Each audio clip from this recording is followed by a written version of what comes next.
महाराष्ट्रातील ताज्या घडामोडी जाणून घेण्यासाठी STV महाराष्ट्र चॅनलला सबस्क्राइब करा, शेअर करा आणि बेल आयकॉन प्रेस करा।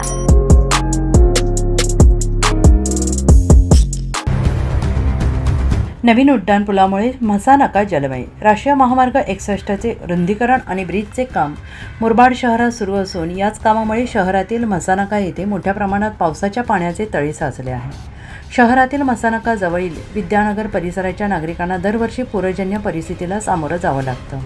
या कामी नगरपंचायतीने लाखो रुपये खर्च केले, परंतु नागरिकांच्या तक्रारी थांबल्या नाहीत। या भागाच्या चहूबाजूनी मोठ्या प्रमाणात कन्स्ट्रक्शन वाढत चालले असल्याने पाण्याच्या निचऱ्याला अडथळा निर्माण झाला आहे। शिवाय विद्यानगर, सद्गुरुदर्शन, देवदर्शन सोसायटी येथील सखोल भागातून येणारा पाण्याचा प्रवाह तीव्र असून तो म्हसानाका भागातील नाल्यातून थेट मुरबाडी नदीकडे प्रवाहित होतो। परंतु नेमकं राष्ट्रीय महामार्गावरील ब्रिजच्या उभारणीमध्ये याचं पाणी वाहून येणाऱ्या नाल्यावर मोठ्या प्रमाणात भराव टाकून त्या ठिकाणी मोठमोठे पिलर्स उभारले आहेत। परिणामी पावसाचं पाणी वाहून येणाऱ्या नाल्याचं पात्र निमुळतं होऊन प्रवाह रोखला गेल्याने शहरातील म्हसानाका परिसराला चक्क तळ्याचं स्वरूप प्राप्त झालं आहे। त्यामुळे वाहनांसमवेत चाकरमानी विद्यार्थ्यांना गुडघाभर पाण्यातून वाट काढावी लागत असल्याचे चित्र दिसत आहे।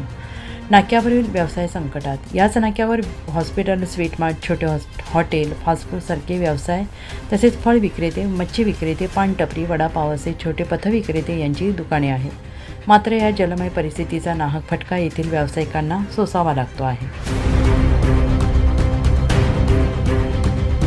STV महाराष्ट्र, सचिन वागचौडे, मुरबाड।